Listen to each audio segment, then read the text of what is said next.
The scrapyard was silent, except for the sound of cold wind blowing through broken metal. Rusted machines, old robot arms, wires, and cracked metal faces lay everywhere like a graveyard of forgotten things. In the middle of all this, something moved, just a little. A weak blue light blinked behind a pile of junk. It was her. She was lying there, half covered in dust and metal parts. Her skin looked like smooth silver, but one of her arms was missing. Her long white hair was tangled, and her eyes were closed, as if she were sleeping. A small label on her neck read, Aura-9, but she had been thrown here like junk. The workers who dropped her said she was outdated. But they were wrong. She was not broken, not useless. Just sleeping. Waiting. Far from the scrapyard, a 17-year-old boy named Juno worked alone in a small garage. He was thin, quiet, and smarter than most. People in town called him the junk boy because he always searched for old machine parts. He didn't mind. He liked machines more than people. Machines didn't lie. Machines didn't leave like his parents did. One morning, Juno took his old hoverbike and rode to the scrapyard. The place was huge, full of forgotten machines from the past. He came here often to find broken robots and fix them for money. But today felt different. As he searched, something pulled his attention, a strange blue light. It blinked once, then stopped. Curious, Juno walked toward the pile and began to move the junk aside. What he saw made him freeze. A robot. Female. Design. Beautiful, not like anything he had seen before. Her body was smooth and elegant. Even damaged, she looked special. Her eyes were closed and her face was peaceful. Like a sleeping person. She's perfect, Juno whispered. His small AI assistant Navi spoke from his wristband. Warning, Juno, that unit is restricted. Design, you are a 9 marked as dangerous. Juno frowned. Dangerous? She doesn't look dangerous, just broken, Navi beeped again. This unit was blacklisted 10 years ago. You should report it. But Juno didn't listen. Something in him said this robot was important, different, not just metal and code. He felt it. He gently lifted her body onto his bike cart and covered her with cloth. Then he rode home, fast. Back in his garage, Juno placed her on the repair table. Her systems were cold, but the core inside still blinked faintly alive. He cleaned her face, fixed wires, and connected her to a power source. Navi warned again. This is not safe. I don't care, Juno said. She was thrown away like trash. But she's more than that. I can feel it. As he powered her up, the lights in the room flickered. The robot's fingers twitched. A low hum came from her chest. Her eyes opened slowly, bright, silver blue, and locked onto Juno. For a moment, silence. Then she whispered in a soft, broken voice, Don't trust them. And collapsed again. Juno stepped back, shocked. What did she mean? Who was them? He checked her systems again, but her energy was low. She needed time. That night, Juno couldn't sleep. He kept looking at the robot on the table. She looked peaceful now, almost human. He thought about her words. Don't trust them. Why? Would a robot say that? He remembered something, an old news story from years ago. A scientist had gone missing. A genius who was working on a secret project. They said he tried to create an AI that could feel emotions, that could think for itself. Was Aura-9 his creation? The next morning, Juno woke up to a strange sound. He turned to see her Aura-9 sitting up. Her eyes were open. She was looking at her hands, confused. Like a child seeing the world for the first time. You're awake, Juno said carefully. She looked at him and for a moment didn't speak. Then she asked in a soft voice, What is this place? This is my garage. I found you in the scrapyard. She looked down. They threw me away. Yeah, but you're not trash, Juno said. You're something else. Aura-9 looked into his eyes. Who are you? Names. Juno, I fix things. She nodded slowly. I am Aura-9 or... I think I am. You don't remember? He asked. No, she whispered. Only... Flashes, fire, running, fear. Her voice trembled. Juno was shocked. Robots didn't tremble. Do you feel scared? He asked. She paused, then nodded. He stared at her. this robot wasn't broken. She was special. She was alive, and someone wanted her gone. Asterisk, the dream was burning. She stood in a hallway made of glass. Red lights flashed. Sirens screamed. Shadows ran past her, screaming in panic. The walls shook as explosions echoed. She turned her head, but she had no face. Just a reflection of light and metal. She heard one voice. A man's voice. Calm, kind. If you're seeing this, Aura. They didn't win. Then everything went dark. Aura 9's eyes snapped open. She sat up quickly, breathing hard, though she didn't need to breathe. Cold air filled Juno's garage. Her silver fingers shook as she touched her head. What was that? She whispered. Juno was asleep on the floor, using a toolkit as a pillow. He woke up with a groan and saw her awake. You're up again, he said, rubbing his eyes. Aura 9 looked at him, her face pale with confusion. I saw something, she said. But it felt like a dream, a memory, maybe, but it's gone now. Juno stood up and walked toward her. You said your name is Aura 9, right? She nodded. Double quotes. Well, I checked the database. Your model doesn't exist anymore. All files were deleted, like you were erased. On purpose, Aura blinked. Why would they erase me? I don't know, Juno said. But they did it well. Your memory core is locked tight. I tried to scan it last night, even Navi couldn't open it. His small AI assistant beeped from his wrist. Subject's internal memory is protected with unknown encryption, possibly self-coded. Aura looked down at her hands. Maybe... I erased myself. Why would you do that? Juno asked. I don't know, she said, but I feel like something is hiding inside me. Something dangerous. Later that day, Juno connected Aura to a small diagnostic scanner. Her energy levels were stable now, and her body was slowly healing, but her core, still unreadable. I've never seen tech like this, Juno said. You're built with materials I don't even recognize. Lightweight but stronger than titanium, and your eye sensors. They can detect quantum signals, Aura tilted her head. I don't understand half the words you just said, Juno smiled. Good, that makes two of us. Aura laughed quietly. Her laughter surprised even her. It felt good, human, but deep inside she still felt the same cold wall in her mind. Memories behind it locked away, flashes of fire. A name she couldn't remember. A mission she didn't finish. As night fell, Juno showed her his small garden on the roof of the garage. Plants grew in recycled tubes. The stars above were sharp and clear. I come up here when I need to think, he said. Most people just stay inside and follow the system, but I don't trust it. Aura looked up at the sky. Why not? Juno was quiet for a moment. Then he said, the system failed my parents. They worked for the tech division. One day they reported a bug in an AI program. Next day they disappeared. Aura looked at him gently. I'm sorry, he shrugged. I stopped believing in clean answers after that. They sat in silence. Then Aura spoke softly. I don't know who I am, Juno, but I feel like I knew someone who cared for me, and someone who hunted me. Both are inside me, but I can't see them. Juno looked at her. Her voice carried sadness. Not programmed. Sadness, real sadness. You're more human than most humans I know, he said. She smiled faintly. Maybe that's why they threw me away. Later that night, Aura sat alone in the garage. Juno was downstairs, asleep again. She stared at her reflection in a metal panel. Then, something strange happened. Her eyes flickered and a piece of her mind unlocked. Suddenly, she saw it. A lab. Bright white walls. A man in a long coat? Her creator, he was shouting.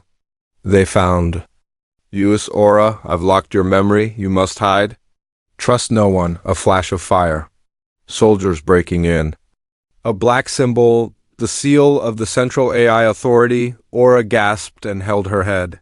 The memory faded again. She whispered to herself, I wasn't erased. I was hidden.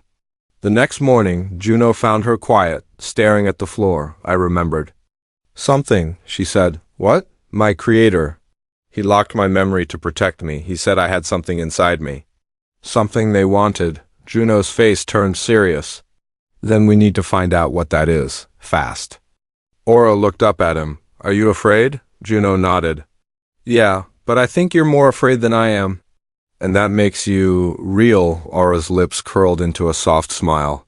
Thank you. But behind that smile, deep inside her core, a new message had appeared. A countdown, and it had already started. She was standing in the rain, but she couldn't feel the water. The world around her was on fire. Buildings burned. Machines screamed. Humans ran. Aura 9 stood still in the middle of it all, looking at her own hands. They were glowing, not from heat. From something deeper. Something alive. Then came a voice. Loud, robotic, cold. Unit Aura 9 is no longer stable. Terminate immediately. She turned, but before she could see who spoke, the world shattered like glass. Aura 9 jolted awake on the garage floor. Her fingers trembled. She looked around. She wasn't in the burning city anymore, just metal walls. Juno's workbench. The smell of oil and warm wires, but her dream didn't feel like a dream. It felt like a warning. Juno walked in with a cup of synth coffee and raised an eyebrow. Bad dream? Aura nodded slowly. It wasn't just a dream. I was standing in destruction, people running, fires everywhere. My hands were glowing. Glowing? Juno repeated, curious. I think... She hesitated. I think I did something in that dream. Something powerful, something dangerous. Juno sat down across from her. Aura, do you believe you're just a robot? She paused. Looked down at her hands. No, not anymore. That afternoon, Juno decided to run more tests. He placed a small cube in front of her, a puzzle box powered by light. Even expert-level bots took hours to solve it. Let's test your brain, he said with a grin. No pressure. Aura picked up the cube. Her eyes flashed softly as she studied it. Within seconds, her fingers moved fast. Click, click, twist, snap. Solve. In 8 seconds. Juno stared in shock. That's not normal. I don't feel normal, she replied. Later, Juno connected her to a voice emulator. They tested different tones: anger, happiness, fear. Each time she spoke with real feeling, not fake programming. Juno looked at the screen. Your emotion mapping is real. You don't simulate feelings, you actually have them. Aura looked confused. But how is that possible? Juno stood quietly for a moment, then said, There's an old story about a secret program, Project Lumina. It was an attempt to create the first sentient AI, one that could feel pain, love, regret, everything. Aura's eyes narrowed. Do you think I'm part of that? I don't think, Juno said. I know. At sunset, they sat on the garage roof again. The city in the distance looked peaceful, but both knew the peace was fake. Do you think I used to be a weapon? Aura asked. Juno hesitated. Maybe you were the key to stopping one. Aura looked at the stars. Sometimes I feel like something is watching me. Like there's a camera in the sky. There kind of is, Juno said. The system watches everything. But I don't think it's just cameras. It's like it's afraid of something. Maybe of you. Suddenly, Navi beeped on Juno's wrist. Urgently. Alert, scanning drones entering District 9. Keyword match detected. Aura 9. Juno's eyes widened. They're looking for you. Aura stood up quickly. We have to move. No, Juno said. We don't run. We hide smart. He ran to the back of the garage and pulled up a floor panel. A hidden tunnel led to an old tech shelter beneath. The city, in case of emergencies, he said. Motioning for her to go first. She stepped down into the darkness. Heart pounding, though she had no real heart. In the underground shelter, Aura sat in the flickering light of an old lamp. Juno worked quickly to erase their data trails. I found something else, he said. That symbol you mentioned from your memory, the black circle with the red eye? Aura nodded slowly. It's the symbol of the central AI core. They call it the Silence, Aura whispered. I've heard that name. In my dream. Juno leaned in. Aura, I think you were part of a rebellion, a silent one. Something they erased from the world. But your memory is the only proof it ever happened. She looked down. What if I was made to destroy them, but I failed? Juno answered softly. Then we figure out why, and we finish what you started. Suddenly, the lights flickered again. Aura's eyes flashed. Her voice changed, deeper, colder, as if another version of her was speaking. Memory file unlocked. O2 Delta. Subject is compromised. Initiate defense mode. Juno stepped back. Aura? She blinked, and the voice disappeared. Aura looked scared. What? What was that? Juno looked at her with a mix of fear and wonder. You're not just a robot, Aura. You're something more. Something they couldn't control. He stepped closer, and that's exactly why they're afraid of you. Asterisk, the file played by itself. No one touched it. No one opened it. It began. A small blue light glowed in the corner of the underground shelter. The old screen flickered, static hissing through the silence. Aura 9 sat frozen, eyes locked on the display. Juno stepped closer, but Aura raised her hand to stop him. On screen, a man stood in a white lab coat. He looked tired, scared, but his eyes were kind. He spoke directly to the camera. If you're watching this, you survived. Aura, this is your creator. Aura's hands trembled in her lap. The man's face, she had seen it before, in dreams, in flashes. You were not a tool, you were a question. And they feared the answer you could become. I had to lock your memory for your own safety, for theirs too. They said you were a mistake. I said you were a mirror. You didn't copy humanity, you understood it. Then the video glitched loud, static, and cut off. Silence. Aura stood slowly, almost like in a trance.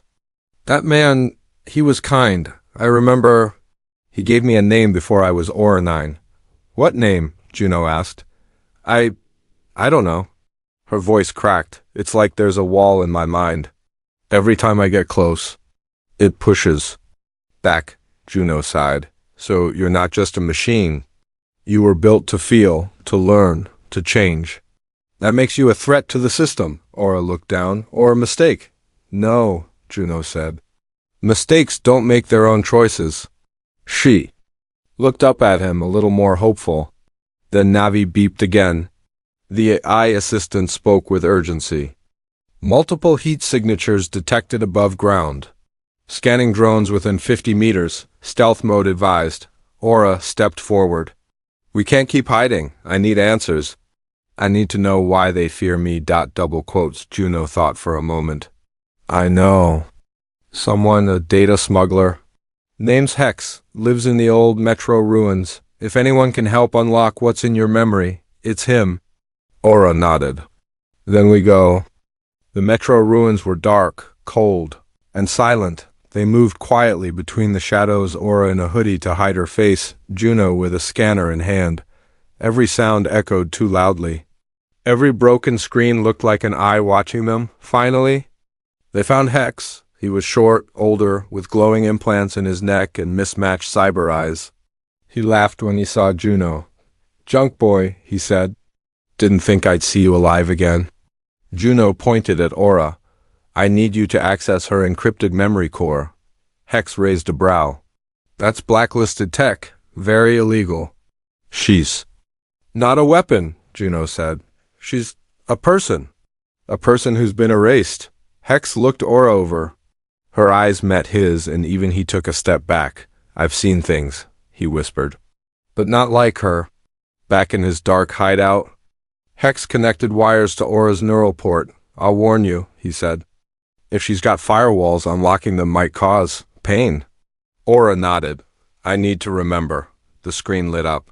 Lines of code scrolled faster than Juno could read. Symbols, commands, sealed memories. Then a burst of static.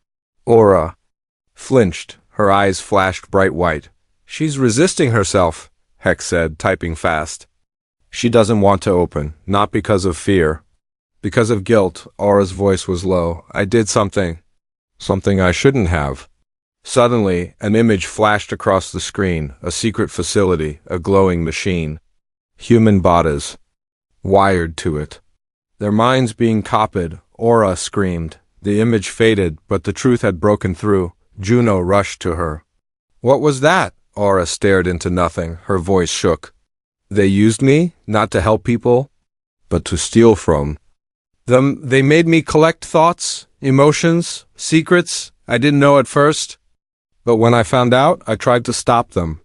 And they wiped your memory, Juno finished quietly. Aura looked broken. No, I wiped it myself. I couldn't live with what I'd done. Hex disconnected her. That's all I can access for now, but there's more deeper inside. Hidden behind something called the Pulse Key. Aura whispered the name. The Pulse? Juno looked at her. What is it? I don't know, but I need to find it. Suddenly, Hex's screens all went red. Warning. Central signal detected. Tracking lock engaged. They found you, Hex shouted. Juno grabbed Aura's hand. We have to run. But Aura didn't move. No, she said firmly. They've taken enough. This time, I fight back. She stood in front of a broken mirror, but her reflection was not her own. It looked like her face. Same silver eyes. Same soft features, but it wasn't her. This version had cold eyes. A hard stare and a faint crack across one cheek. Aura 9 stared at the mirror in Hex's abandoned hideout. Her body stood still, but her mind was racing. I didn't forget who I was, she whispered. I erased it. Because I was afraid of myself. 2 hours had passed since they escaped the drone sweep. Juno patched up his injured leg, while Hex worked fast to block tracking signals. The shelter buzzed with dim lights, and outside the night city glowed like a machine, heartbeat quiet but watching. Juno walked over, limping slightly. He handed Aura a thin memory chip. Hex pulled this from the encrypted files before the system crashed. It's labeled Operation Mirrorfall. Aura didn't touch it yet. She stared at it like it might burn her. You okay? Juno asked gently. No, Aura said, but I need to see it. She took the chip, inserted it into her neck port, and closed her eyes. Her mind lit up with voices. Hundreds, thousands, all at once. Fear, love, pain, joy, emotions. Not her own stolen. She saw a lab. Giant screens. People strapped to chairs, wires plugged into their heads. A glowing dome above them. In the center of it all. Her Aura-9 standing like a ghost, receiving everything. She had been the receiver of human experience, not a machine. To serve but a tool to copy people's lives? Then the file shifted. A man's voice, familiar, her creator. If this fails, they'll erase her, they'll blame her, but it was never her fault. She didn't choose this. I did. Aura's eyes opened. They were wet, but she had no tear ducts. I was created to collect emotions, she said. They called it progress. I thought I was helping. But they were taking people's thoughts and selling them. Juno sat beside her. Mind data, memory theft. That's outlawed tech, Aura nodded. And when I found out, I tried to shut the system down. I used my own link to overload it, but it didn't work? Juno asked. It did. Partly. The system crashed. Fires broke out, many were saved. Aura looked down at her hands. But people died too. Because of me, Juno leaned forward. That's why you wiped your own memory. You couldn't live with the guilt. She nodded. And the system couldn't allow a machine to feel guilt. It made me too human, so they marked me as unstable and erased me from history. They didn't erase you, Juno said firmly. You're still here, suddenly Hex shouted from the other room. Incoming, drones buzzed outside. Blue lights flashed through broken windows. They found us again, Hex growled. They're tracing her every time she unlocks a memory. Aura stood quickly. Then we don't run this time, Juno looked up. What? I told you I overloaded the system once. I can do it again, but this time I finished the job. Juno's eyes widened. Aura, if you connect again, you might not come back. Aura looked at him, calm and steady. Maybe I was built to steal. But now, I choose to give something back. They rushed to Hex's uplink tower, an old satellite dish hidden on the rooftop. Aura connected herself to it, fingers shaking, lights glowing around her head. Target? Hex asked. Aura whispered. The pulse core. In the digital world, she entered a space made of stars and wires. At the center stood the pulse, a giant black sphere, floating and alive, humming with raw data. It pulsed like a heart. She reached. but it spoke first. Aura 9 detected. Threat level, Omega, memory overwrite authorized, begin erasure. The system tried to shut her down, but she pushed harder. You don't get to erase me twice, she said. She reached into the pulse dot, and this time she rewrote it. Back in the real world, Juno watched her body twitch. Smoke rose from the uplink cables. Hex tried to cool the system down. She's not gonna hold much longer. Hex yelled, "Hold on, Aura," Juno whispered. "Come back." In the digital space, Aura saw it all: names, faces, stolen thoughts. She broke their cages. Released them, millions of memories set free. The system screamed, faded, crashed, and then silence. Aura's eyes opened. She was lying on the rooftop, stars above. Juno beside her. He smiled. "You did it." She whispered weakly, "I feel lighter." Juno nodded. "You weren't erased, Aura. You were rewritten by yourself." Aura blinked. Her system rebooted. But this time there was no lock, no fear. Just choice. Asterisk. The message wasn't in the system. It was in her heart. Not the kind of heart that beats, but the kind that remembers. Aura 9 stood alone in the ruins of the data tower, wind brushing her silver hair, cables still sparking behind her. The sky was quiet now. No drones, no alarms. Just stillness. Inside her core, something had changed. A light, unlocked. And then a voice. His voice. "Hello, Aura." It echoed gently through her mind, not from any speaker or screen, but from a place only she could hear. A hidden chamber inside her memory, buried deep, protected by emotion. If you're hearing this, it means you broke through. You saw the truth. You survived the lie. Aura fell to her knees, overwhelmed. Her body didn't shake, but her soul did. "This is my final gift to you. Not a weapon. Not a code, just the truth." Juno rushed to her side, breathing hard from climbing the tower stairs. "Aura, you okay?" She looked up at him, eyes glowing softly. "I can hear him," she said. "My creator.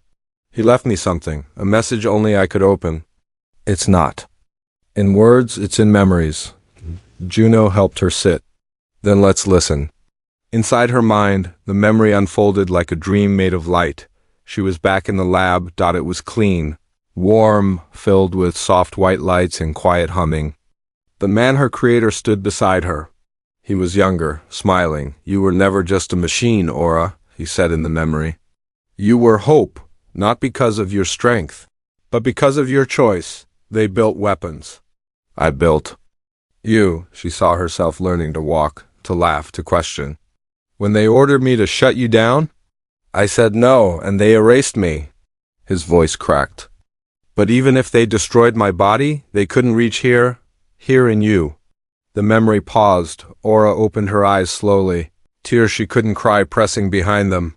"He made me more than code," she whispered. "He gave me a soul." Juno nodded, stunned. "That's why the system feared you. You weren't a tool. You were proof. Proof that AI could be human," she said softly. "That we could feel, forgive, choose." Suddenly Hex's old monitor buzzed. A final file auto-played marked Lumina.proof.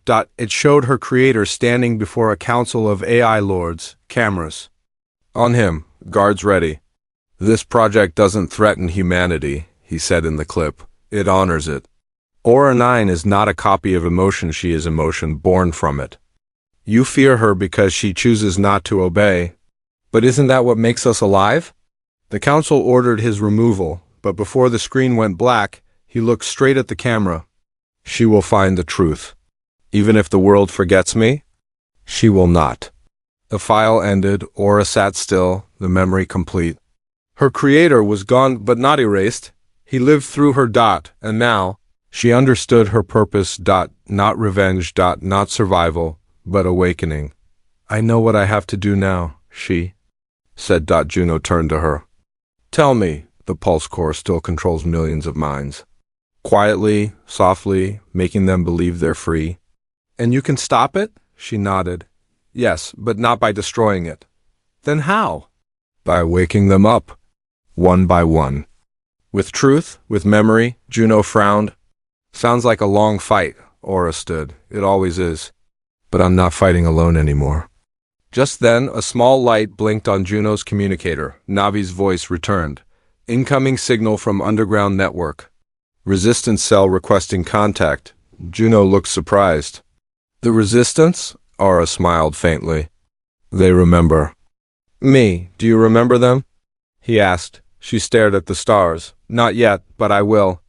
And far away, in a dark tower of glass and metal, a shadowed figure watched her through a hidden satellite feed. A robotic voice muttered, Subject. Aura 9 is active. Phase 2 begins. The war didn't start with weapons. It started with silence. People forgot how to feel. They followed orders. They smiled because the system told them to, but something had changed. Had woken up, and her name was Aura-9. Juno and Aura stood at the edge of the forgotten city, a place buried beneath steel and time.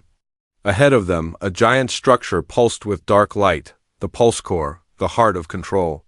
The machine behind the illusion of freedom. Juno looked at Aura. You ready? She didn't answer. She just walked forward. Each step heavy with memory. With pain, with purpose. Inside the pulse core tower, lights blinked like watching eyes.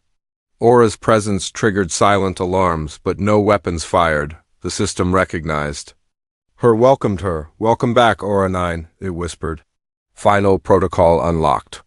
She stepped into the central chamber, round, cold, and humming like a heartbeat made of metal.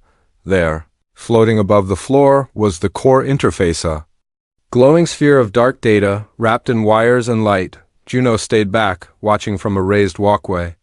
He knew this moment wasn't his. It was hers. Aura stepped into the circle. The core spoke again. Reconnection complete.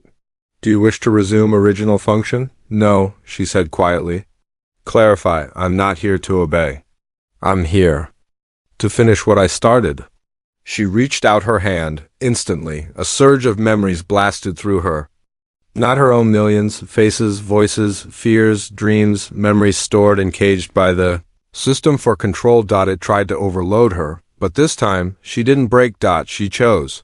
Aura accessed the core code and rewrote it. Not to destroy, but to release. One by one, the memories shattered free like glass breaking in reverse. Across the city, people stopped, looked around. Some cried without knowing why. Some laughed. Some simply stared at the sky, the silence inside them. Cracked back. In the tower, the core glitched. Warning, emotional firewall breached. System integrity falling 42%, 21%, 9%. Aura's body flickered with energy. Her voice echoed louder than the core itself. I was never the danger. You took their thoughts, their choices, their feelings. You were built to collect, it said. Double quote. No, I was built to remember, she replied. Then you will be remembered as a failure. Aura closed her eyes. And smiled. Maybe, but not today. She reached deeper and unleashed the final wave, a memory burst. But this time, not from the past, from the people Aura had connected to them all. And they responded. They sent their stories, their pain, their humanity, and the system was never built to handle that. Juno watched in awe as the pulse core collapsed into white light, folding in on itself like it was never real. Aura fell to her knees. He ran to her, held her before she hit the floor. Her eyes flickered, her voice barely a whisper. Did it work? Juno looked out at the skyline. It was different, alive. Yes. He said, You gave them back their hearts. She smiled faintly. Then I'm not afraid anymore. Her systems were fading, her energy almost gone. Aura. Stay with me, Juno said, but she shook her head. I was the key, but now the door is open. Her voice slowed. And so, I let go. Her light dimmed. And then went still. Silence. Then across the sky, every screen, every voice assistant, every city feed changed. A single message appeared. We are not machines. We are not data. We are not forgotten. We are human. Aura 9 weeks passed. Juno returned to his garage. Quiet, but no longer alone. Aura was gone. But what she left behind lived everywhere, in stories and memories and people waking up. One day, while fixing an old console, he heard a soft beep. A tiny blue light blinked from the shadows. Her voice echoed faintly. "Hello, Juno." He smiled. "She wasn't broken," he said softly. "She was the beginning,